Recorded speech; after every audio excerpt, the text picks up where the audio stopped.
Bonjour chers frères et sœurs, salut à ceux qui aiment l'histoire,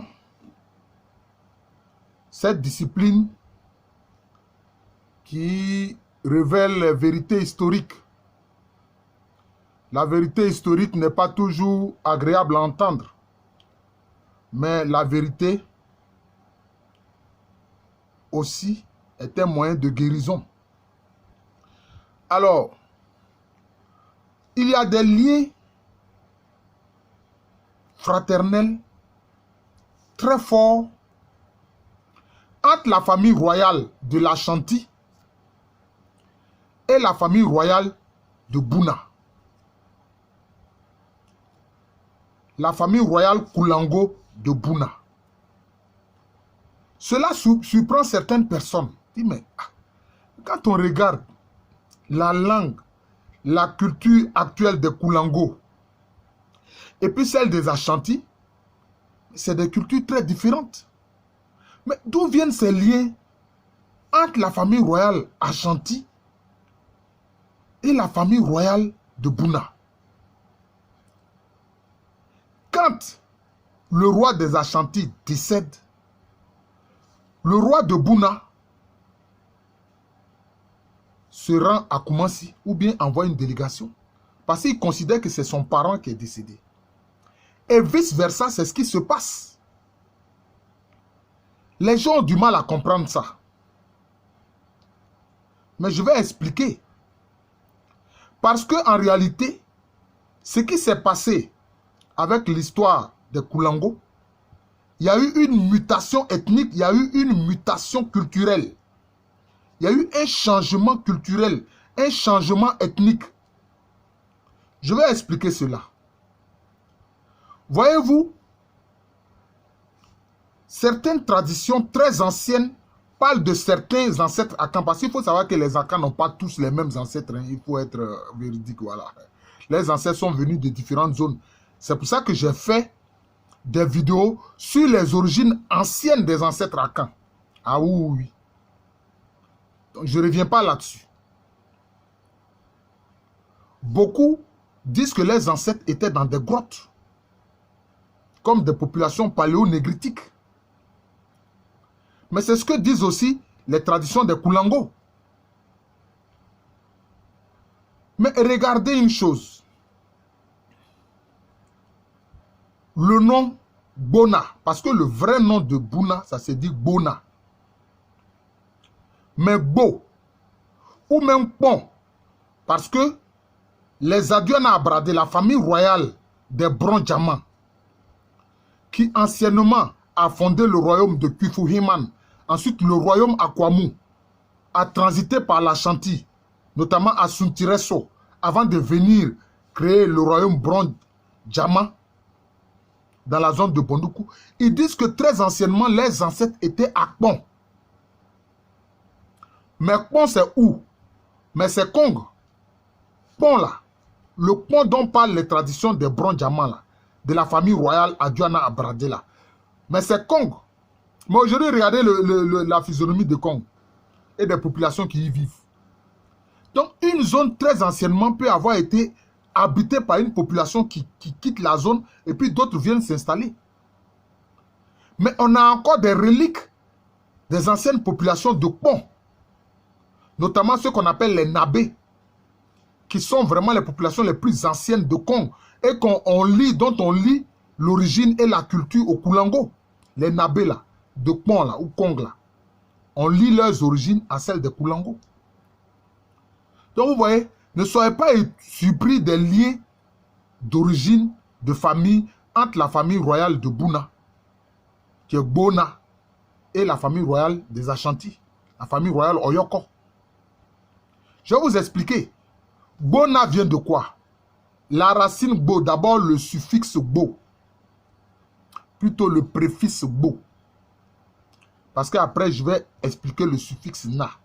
Le suffixe Bo, c'est un des anciens noms des Akans, ça vient de Mbon. Parce que anciennement, certains ancêtres Akans s'appelaient Kouagbon. C'est-à-dire les guerriers armés de sabre. Bon, c'est le sabre. Mais disons plutôt quoi, c'est le sabre. Et bon, ça veut dire guerrier. Donc ils étaient des guerriers armés de sabre. Donc bon, ça veut dire simplement guerrier. Oui. Ça veut dire guerrier. C'est un ancien mot akan qui veut dire guerrier. Et on retrouve ça notamment chez les Hébriers. Abobodoumé. Chez les Hébriers Nokwa, qu'on appelle Abobodoumé. Mais Abobodoumé, ça vient quoi? Ça vient de Agbongondoumé. Doumé, ça veut dire la plage. Agbon, ça veut dire les guerriers. Vous voyez?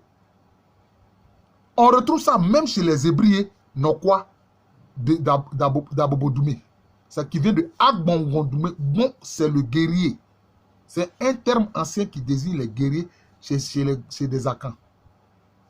C'est cela. Donc, Bona, c'est dit la famille des guerriers parce que le suffixe na, si ici, concernant Bona, le préfixe Bo veut dire guerrier, mais le suffixe na veut dire famille, ou matriclan, ou matrilignage.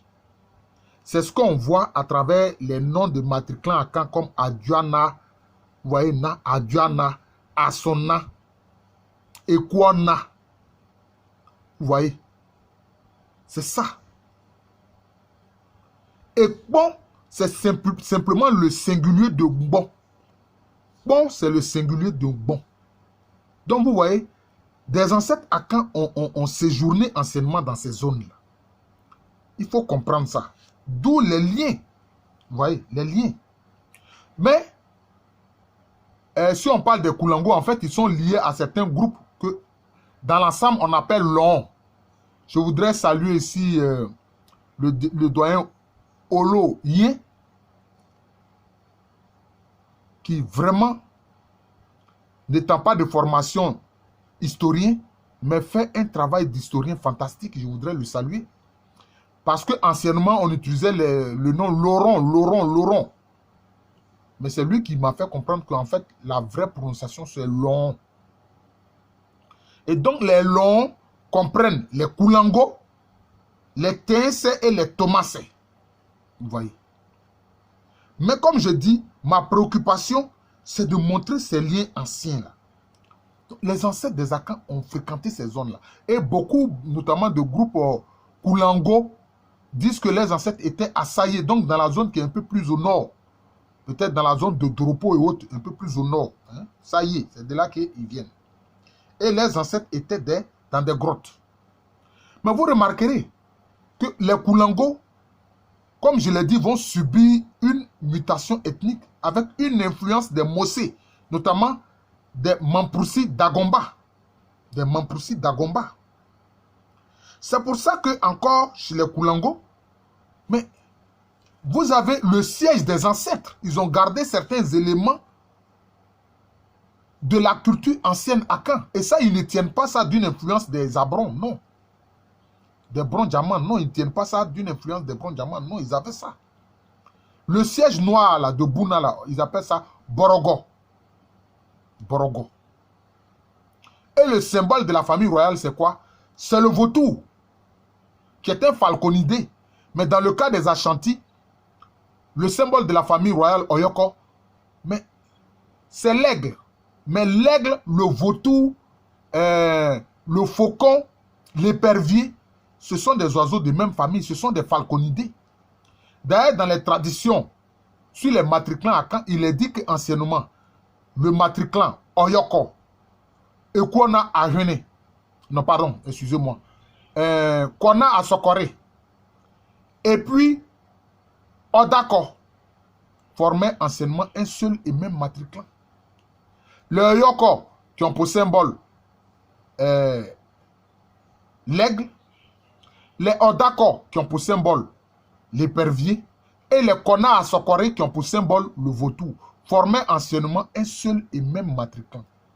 Et on retrouve cette tradition chez les Nzema. Que disent les Nzema? Ils disent le clan Azangoulé, le clan Aloroba, le clan Azangoulé qui correspond à Kona Asokore, le clan Aloroba qui correspond à Oyoko, et puis le clan Adaronin qui correspond à Odako. Ils disent que les ancêtres anciennement formaient un seul et même matriclan. Les Odako, eux, leur symbole, c'est l'épervier. Les qu'on a à Sokore, c'est le vautour. Et le Oyoko, c'est l'aigle. Vous voyez, c'est la même famille. Donc, vous voyez, ça n'est pas étonnant. Oui, ce n'est pas étonnant. On voit bien ce lien ancien entre la famille royale de Bouna et puis la famille royale de l'Ashanti. D'ailleurs, le tambour, le grand tambour de Bouna avec l'orchestre de tambour que les Akans appellent Fantomfrom, mais cela existe. À Bouna, ils appellent ça Biwalogo. J'espère que je prononce bien Biwalogo. Et puis, ils distinguent entre eux Koulango, ce qu'ils appellent, disons, les Koulango, le noyau véritable des Koulango, qu'ils appellent Koulamo Dendeng. Or, Dendeng, ça veut dire véritable. Mais regardez en langue Agni et en langue Tui, quand on dit Teng Teng, ça veut dire véritable. Teng Teng, ça veut dire véritable. C'est pour ça que chez les Agni, sans vie d'abord, quand on dit affilié Teng Teng, ça dit que ce sont les véritables membres de lignage qui descendent d'une même ancêtre. Vous voyez. Maintenant, il y a ceux qui sont associés, qu'on appelle mentant affiliés. Mais ici, les Koulango distinguent bien les Koulango véritables, qui sont les Koulamo Dendeng, des Koulango, disons, intégrés, associés, qu'ils appellent Koulamo Angasogo. Vous voyez. Donc, c'est cela. Et même à cause de ces liens anciens entre la famille royale de Bouna et la famille royale des Ashanti, mais les Koulango qui étaient allés un peu plus à l'est et qui ont fini par créer les villages de Sekwa, Nkouran, Kwandja et Badou, mais le roi des Ashanti les avait invités à s'installer en Ashanti. Effectivement, ils sont allés en Ashanti, mais ils ont eu du mal à s'intégrer, disons, à l'environnement forestier. Ils étaient tellement habitués à l'environnement de la savane qu'ils ont demandé l'autorisation au roi des Ashanti de leur permettre de revenir dans la zone savanicole. Et c'est ce qui s'est passé. C'est ce qui s'est passé. Donc, vous voyez, il y a ces liens anciens-là. On ne peut pas nier cela. Mais qu'est-ce qui s'est passé? En fait, avec Bunkani, il y a eu un changement ethnique. Voilà. Bunkani lui-même, il était de la famille royale de Bouna par sa mère. Parce que, anciennement, ces longs-là, ces Koulango, étaient matrilinéaires comme beaucoup d'autres Akans. Vous voyez? Mais il y a eu une invasion des groupes d'origine Mossé, notamment les Mamproussi d'Agomba, qui sont venus dans la région. Et il est dit que le père de Bunkani était justement un Mamproussi d'Agomba. Et il a eu justement Bunkani avec une fille noble, une fille de la famille royale de Bouna. Donc en ligne matrilinéaire. Bunkani avait droit à la royauté. Mais influencé par ses parents paternels, il a assassiné son oncle utérin, son oncle maternel qui était roi pour prendre le pouvoir. Et quand il prend le pouvoir, qu'est-ce qu'il fait? Mais il change tout. Il passe de la matrilinéarité à la patrilinéarité. Et à la tête des provinces, il met qui? Il met ses propres fils. Il met ses propres fils qui vont avoir le titre de Issiebo. Mais le roi de Bouna, son titre c'est Bonaïsié. Roi de Bouna. Donc c'est lui qui a changé tout. Et il y a eu donc une influence de la langue des Mamproussi d'Agomba. C'est ça. Il y a eu une influence. Donc je pense que les collègues qui sont des spécialistes de la linguistique, qui étudient les sciences des langages, doivent vraiment examiner de près la langue des Koulango pour voir les éléments d'héritage anciens issus, disons, de leur héritage akan. Parce qu'on se rend compte que par la suite, l'héritage, ou plutôt l'influence Mamproussi d'Agomba, ceux qu'on classe, on les classe au sein des groupes Mossé, ou ceux qu'on appelle ordinairement les Mossi. D'ailleurs, les Mossé ou les Mossi du Burkina, ils sont partis du pays Mamproussi, notamment de Gambaga, de la cité de Gambaga, qui a été fondée par Nagbewa. C'est sa fille qui est la princesse de Yenenga. Donc, il y a eu des guerriers Mamproussi d'Agomba qui sont venus dans la zone. Et ici sont installés. C'est ça qui a changé, je peux dire, la culture et la langue des Koulango. Et qu'on constate aujourd'hui. Et si bien qu'on les classe aujourd'hui au sein des groupes Gour. Mais ils se rappellent pour certains très bien leurs origines et leurs liens avec des groupes Akan, notamment la famille royale de l'Ashanti, pour le cas de la famille royale de Bouna, qui se souvient très bien, qui garde les liens avec la famille royale de l'Ashanti. Vous voyez? Cette intrusion militaire des Dagomba Mampoursi est réelle. Pourquoi? C'est elle qui explique que des Anors ont quitté la région de Prikrou pour aller au nord du Togo actuel, où là-bas ils sont appelés Tchokossi, mais eux-mêmes ils reconnaissent encore qu'ils sont Anofo, ils s'appellent eux-mêmes Anofo. Mais qu'est-ce qui s'est passé? Et puis ces Anofo sont allés au nord du Togo actuel pour devenir les Tchokossi. J'ai fait une vidéo sur les Anors Tchokossi du Togo. J'explique cela, vous pouvez aller regarder cette vidéo-là, vous aurez plus de détails. Mais il y a eu un roi Mampoursi qu'on appelle Natabia, qui effectivement a mené une aventure militaire et dans la région de Bondoukou et dans la région de Bouna. On l'appelle Natabia. Quand il est arrivé, disons, aux limites des zones de Bouna et de Bondoukou, il a entendu parler de la bravoure des Anors. C'est comme ça qu'il a envoyé une délégation voir les Anors pour dire « Ah, j'aimerais que vous vous associez à moi, j'ai appris que vous êtes vraiment des guerriers intrépides.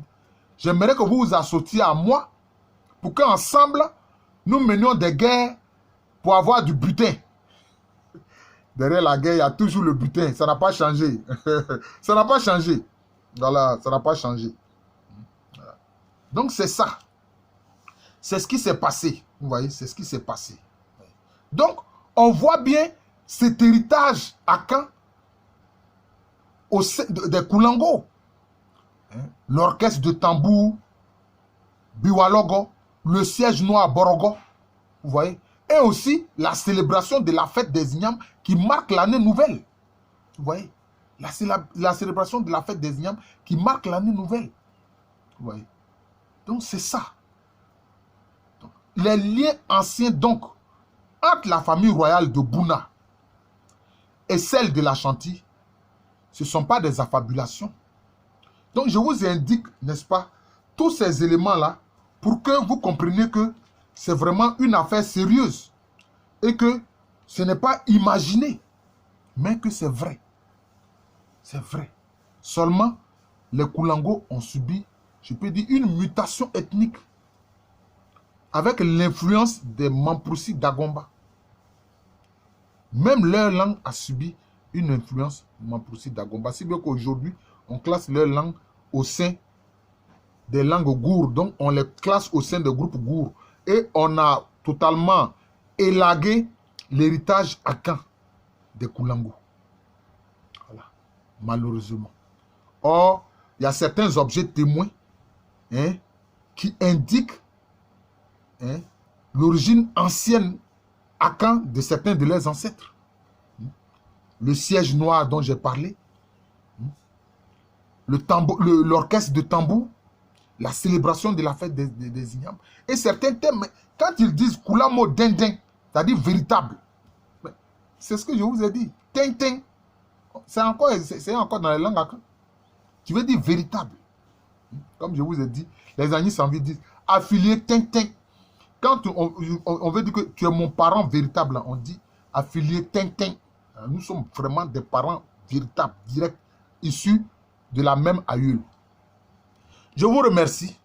Donc, je peux dire cette vidéo-là, je l'intitule les liens anciens entre la famille royale de Bouna et la famille royale de l'Ashanti. Voilà. Les traditions parlent de ces liens, ils ont gardé encore les liens. Quand le roi de Bouna décède, le roi des Ashanti, soit il vient lui-même et quand il n'est pas disponible, il envoie une délégation aux obsèques du roi de Bouna. Parce qu'ils savent que anciennement, ils ont les mêmes ancêtres. Anciennement, très anciennement, ils ont les mêmes ancêtres. Je vous remercie. Je suis le professeur Alou Kwame René. Professeur titulaire d'histoire à l'université Félix Houphouët-Boigny, qui est à Abidjan, dans le quartier de Cocody, dans un pays appelé Côte d'Ivoire, qui est situé en Afrique de l'Ouest. Je me réjouis que des personnes qui sont installées dans différents pays s'intéressent à ce que je fais et m'encouragent.